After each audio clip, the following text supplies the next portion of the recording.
welcome to our studies of haTurim, and we are looking at Parshas Bo tonight. Very dramatic, eventful Parsha, including the last three of the climactic 10, the last three of the 10 Makos, and of course the narrative of the actual departure from Mitzrayim as well. I want to begin, not quite at the beginning, but actually at the end of the audience of Moshe and Paro, in which Paro has lost his temper, not for the first time.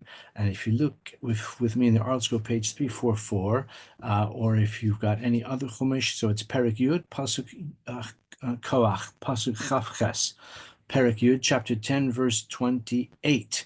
Ve'omer lo Paro lech me'alai, get out of here. Hishamer lecha al tosef ra'os panai. Be careful or beware. Don't see me again. Don't seek me out again. You won't see me any longer. Ki v'yom ra'oscha panai tamus. The day that you see me again, you're going to die. In other words, it's a threat to put Moshe to death, having failed spectacularly to humble himself before Hashem, as Moshe says, until when will you continue to refuse to humble yourself? So we see until the very end is the answer. Paro threatens Moshe, the next time you see me, you're going to die, so just stay out of my way. Leave my presence. Vayoma Moshe ken dibarta. Moshe says, yeah, you're quite right. La'osif od ra'os panecha. I shall never see your face again. Now, doesn't turn out to be entirely the case, because Paro does, at the time of the death of the firstborn, Paro does seek out Moshe finally, but I suppose Moshe doesn't seek an audience with Paro any longer. Moshe says, I'm done with that, but rather Paro himself, Paro bepajamas be'emtza halayla, as you know. Okay, this is just by way of background. Let me tell you what haTurim says, something very interesting. Al Tosef. So haTurim says that this expression al tosef appears only one other place in the Torah. To be precise, here it appears chaser, and in the one other place where the expression appears, it's maleh. But nevertheless, we find shteim b'Torah chad chaser v'chad maleh. Dain chaser. This is the one which is chaser.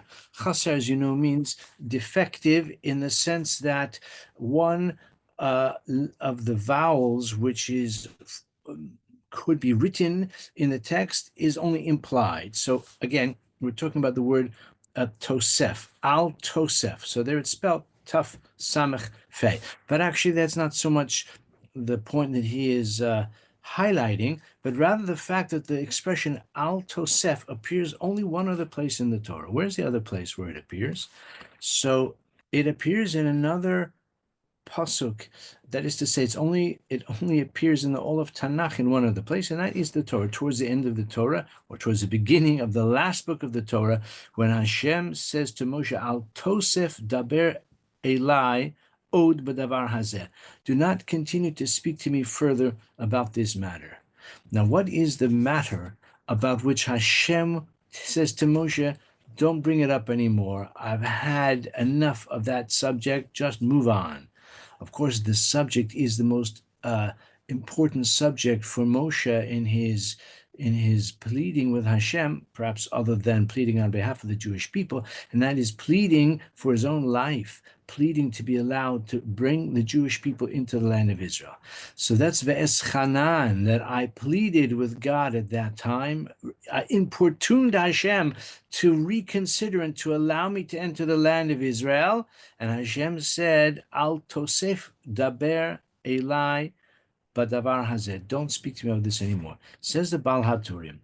It is significant, it is symbolic that this expression al tosef appears here in the words of Paro to Moshe, and it has an echo much later on at the end of the career of Moshe, when Hashem tells him the same thing, al tosef daber elai, don't speak about it anymore. I've had enough.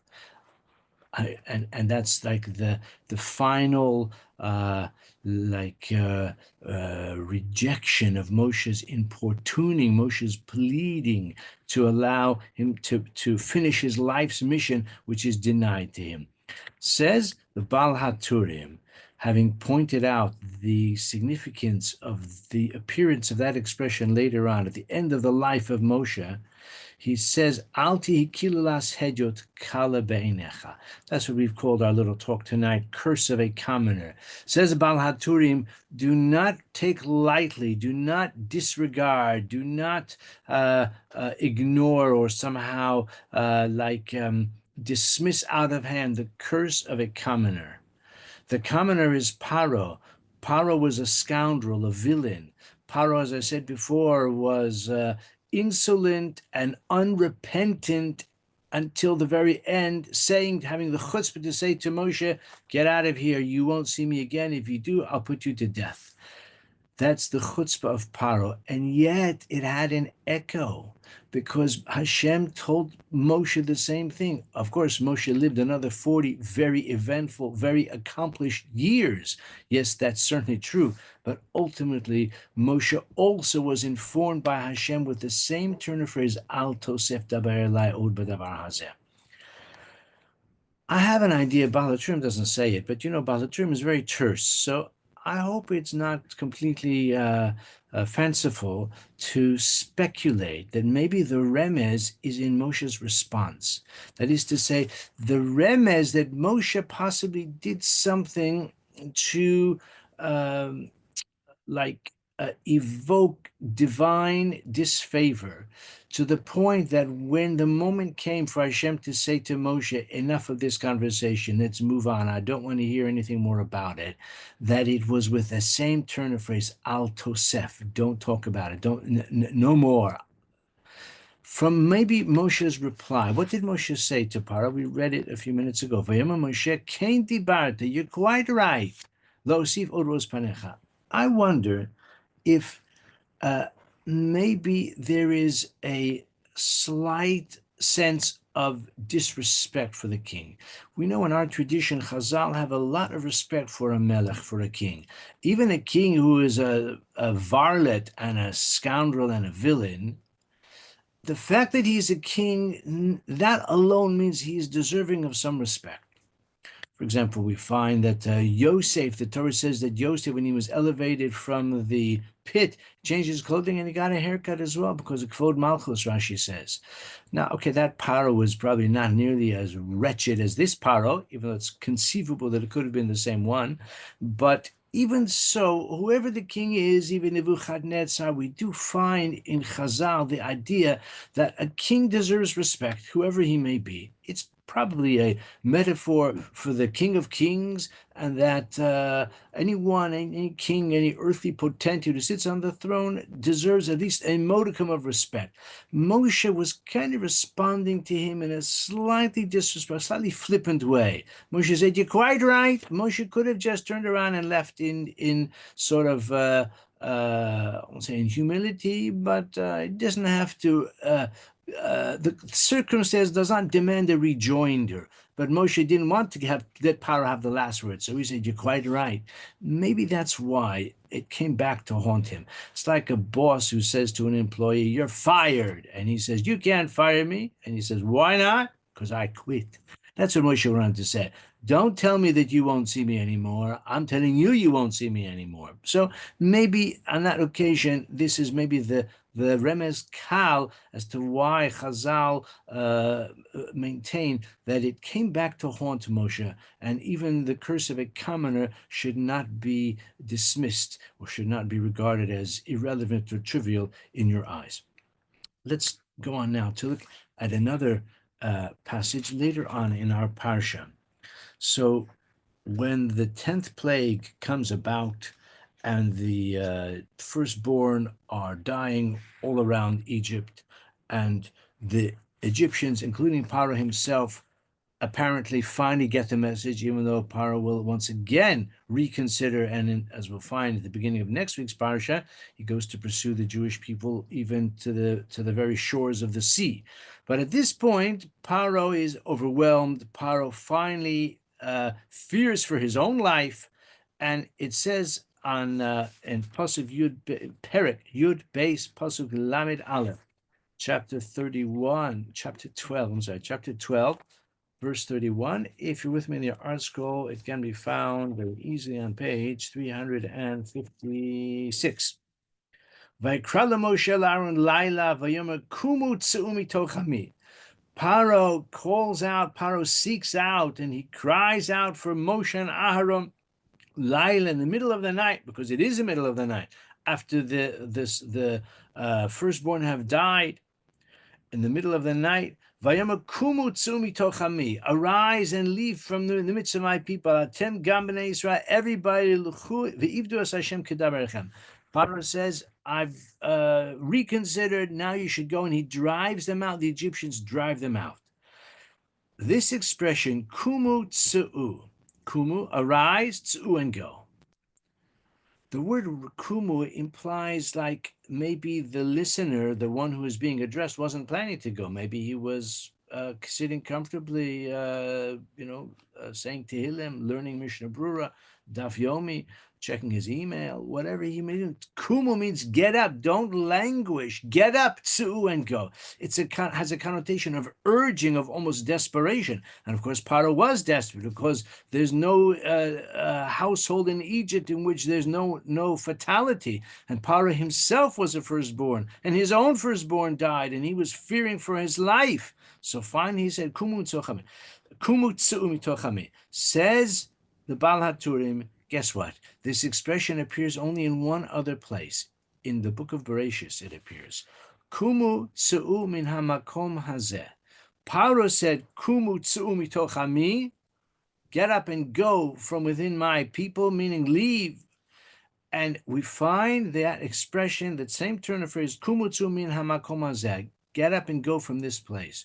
Mi amar lemi, it was the malachim, it was the angels who visited Lot and his family, who told Lot and his family, Kumu tzu min hamakom hazeh, get up and leave this place.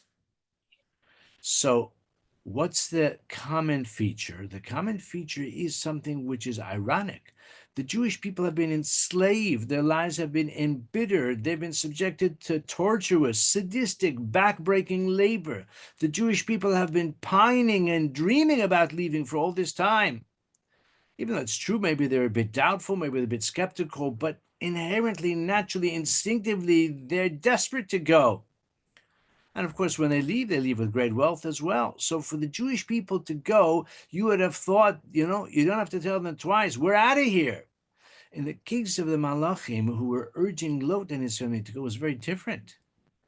Lot and his family were presumably contented in Sodom. They went to Sodom in the first place, even though they had some adventures along the way. We'll talk about it in a moment. But presumably, Sodom, as we have the testimony of the Torah, was a place of wealth, a place of opulence, probably a place of decadence. Of course, it was misanthropic and corrupt in a lot of ways, but as far as we know, Lot was happy there. And the fact is that his wife declined to go, or maybe she left and she turned around, etc. His daughters, who were married to this Sodomite men, definitely chose to stay, and therefore the Malachim are hurrying them, urging them, Kumu tzu min hamakom hazeh. Says the Baal HaTurim, I'm sure you can tell where we're getting at, that just as the Malachim had to urge them against their wishes, against the impulse, against the sort of natural inclination of Lot and the family, who were happier to stay than to leave maybe in the middle of the night or just at dawn, taking with them whatever few possessions they could carry. Just as they were reluctant to go, similarly, Bnei Israel were also reluctant to go. Lot did not have such an easy time in Sodom, even though he sought it out, but meaning he chose to go and live in Sodom. But it wasn't long after, I don't know if we know the exact chronology, but sometime after Lot encamped in Sodom, we have the first regional war, the 4 kings against the 5 kings. And Lot was captured. Sodom was overrun. Captives and booty were taken by the conquering, marauding army. And Abraham had to set out, or chose to set out in pursuit. And Lot pursued them all the way to the north, and he redeemed Lot and all the other captives, and he brought them back. And the king of Sodom was very grateful and offered Abraham the booty, which he declined. So Lot has had quite a tumultuous time there. He went to Sodom, then Sodom was overrun, he was carried away into captivity. Abraham rescued him, redeemed him, and enabled him to return. He's finally settling down once again in Sodom, and Pitom, he's visited by angels who tell him that we're going to destroy the place. You've got to run. Of course, he was reluctant. I'm just thinking in terms of contemporary events. I have no special affection for the people of Gaza. I mean, plenty of them are supporters of Hamas, etc. But I imagine that not all of them are. But even the ones who are supporters of Hamas, I'm just illustrating something by way of human nature. So much of Gaza has been completely devastated. I'm sure many other parts have not been, but we've all seen the pictures of the northern Gaza, which is it's like a demolition site. So much so that people who wanted to get back to their homes and they return to their homes, and so there's nothing left of it, they've abandoned it. But let's fast forward another 5 or 10 years. There's going to be billions of dollars of international aid from Qatar, from the EU, probably some from Britain as well, investment from China. It will take a while, but after a number of years, Gaza will likely be rebuilt, and it will be better. It will be more modern. It may be more better quality construction and all of that. Imagine a resident of Gaza who has to flee, for argument's sake, say he's not a fan of Hamas. He has to flee flee for his life. And he comes back to his old home and it's completely destroyed. And he has to live in a tent for another 5 or 10 years or whatever it might be. And eventually his home is rebuilt with all of the foreign aid that's flooded in. Now he's got a beautiful new home. He wants to move back. And let's say he does move back in. A week later, they tell him, you've got to run for your life, abandon it all. The cognitive dissonance, the distress, the reluctance, we can only imagine what it might be. I'm thinking that Lot in Sodom may have been a bit similar. The utmost reluctance that he has to abandon everything after having already had to flee and all of that previously, we can imagine it is with much reluctance.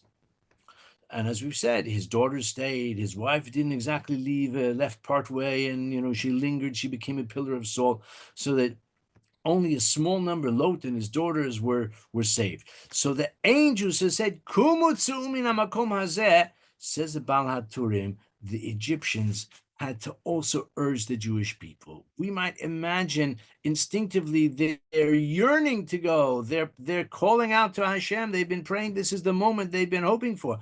And of course, with all of those plagues, they may well have had the feeling it's actually happening. It's getting closer and closer. Paro has been forced to relinquish his control over the Jewish people. They were not free to live. According to Chazal, the slavery stopped once the plagues began. So the Jewish people have every reason to think and to sort of anticipate and to prepare for the moment of escape, of departure, of exodus, of redemption. And nevertheless, when the time actually comes, they also have to be urged. They also have to be almost driven out against their will.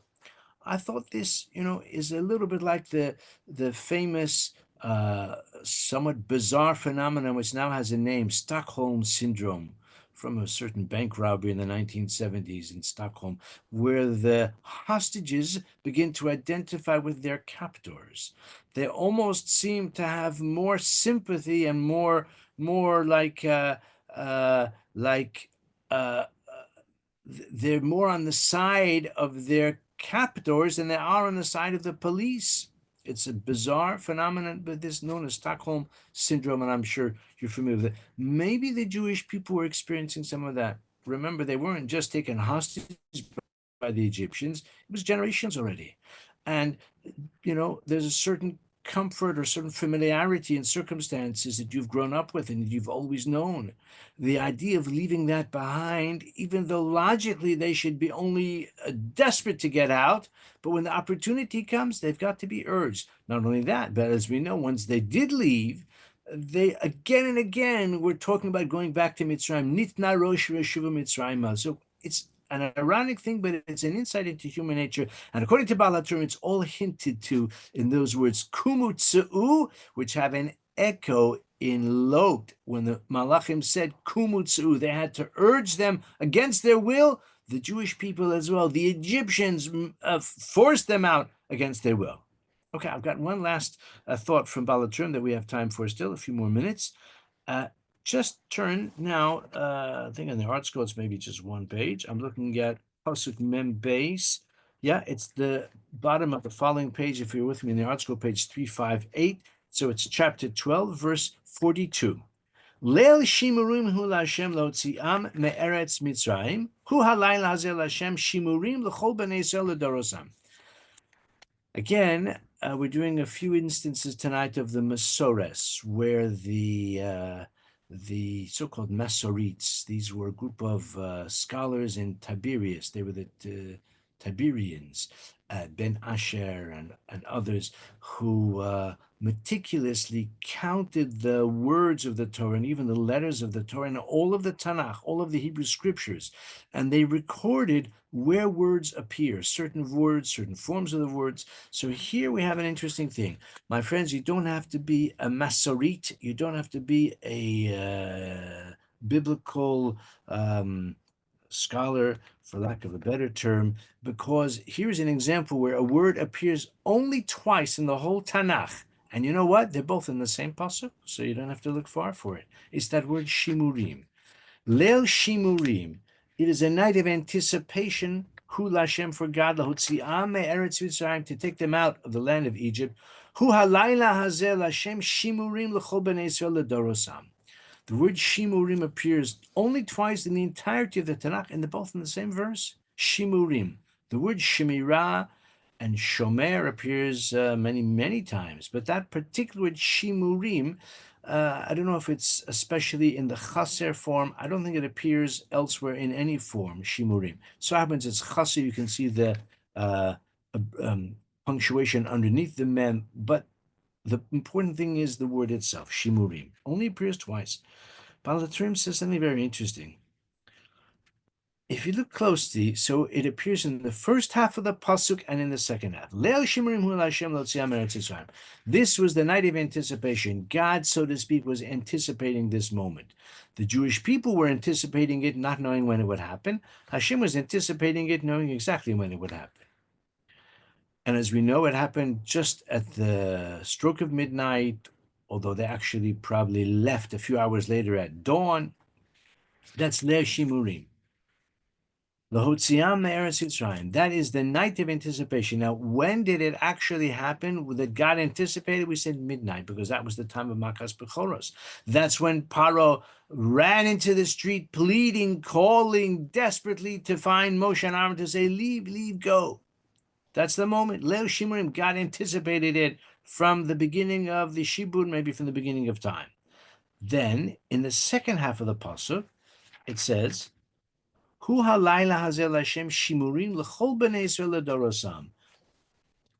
This was the night for God, a protection for all the children of Israel for their generations.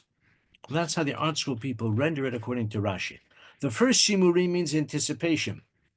The second shimurim means from the word shemirah, protection. Says Baal HaTurim, you know what? It's possible to understand the pasuk in which shimurim in both cases means anticipation. This was the night that God anticipated to take them out of Mitzrayim. That's the first half of the night. Hashem was waiting as the night began for the moment critique. When the midnight arrived, the firstborn perished. Paro came to plead for Moshe and Aaron, looking for them. Please go, you must go, urging them out. That's the first time God anticipated. The second half of the pasuk, take a close look. It says, Hu halayla hazeh Lashem shimurim l'chol b'nei Yisrael l'dorosam, for all their generations. Says Baal HaTurim, the second half of the verse, the second shimurim alludes to the future redemption. That's why it says l'dorosam, for their generations.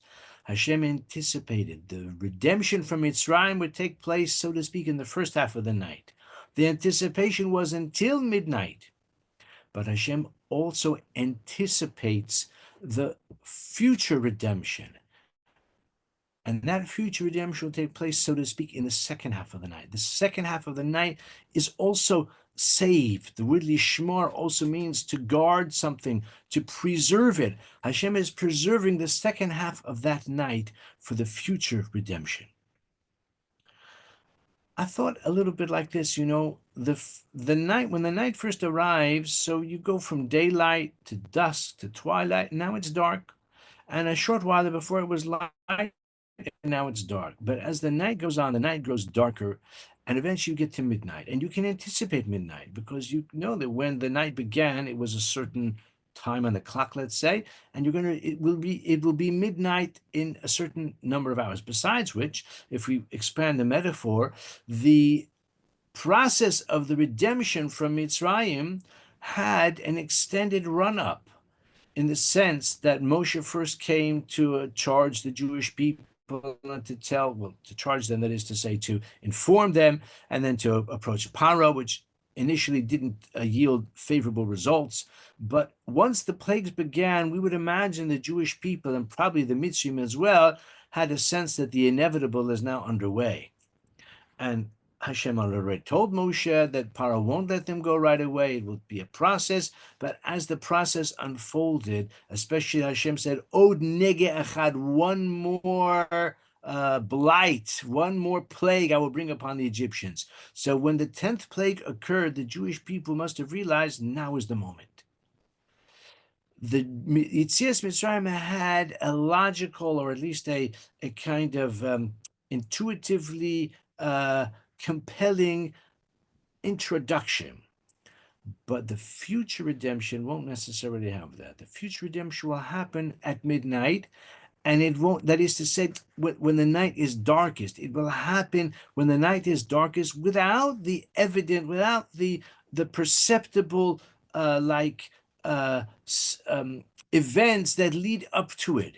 The future redemption in the classic rabbinic vision, the future redemption will be one that happens in a heref ayin, in a moment. There may not be a lot of prior indicators. When the night is darkest, that's when the future redemption will occur. This is the classic vision, the classic scenario, and that's what Baal HaTurim, I believe, is alluding to. In our own times, in the 20th century, many have said that, or many have suggested that perhaps the sequence of events has the indicators again of the redemption, because from the darkest night of the Holocaust, within 3 years, or just over 3 years, we have the establishment of the state of Israel. In fact, the vote for the partition and plan on the part of the United Nations, or League of Nations it was at that time, or maybe United Nations, I forget. I think it was United Nations, but it took place in 1947, within 3 years of the end of the Holocaust. So from the darkest abyss, within a short period of time in historical terms, we have this founding of the state of Israel. This led many people, and I would say understandably, to conclude that this is a realization of this process where the darkest night gives way to the greatest light of the redemption. Now, I'm not certain whether the subsequent events in the 80 years since have validated that vision or called it into question. I don't want to go down that path. I'm just observing that the classic notion that Yetzias Mitzrayim happened in the first half of the night, so to speak. The first half of the night led up to midnight, Yetzias Mitzrayim. Says Baal HaTurim, Hashem anticipates the future redemption as well in the second half of the night. The redemption will happen when the night is darkest, and the redemption will happen in the time it's least expected, and it will bring us to the Geula Shlema b'mhera v'yamin amen. So those are my thoughts for the Baal HaTurim and our Parashas Bo, and thank you to everybody for listening.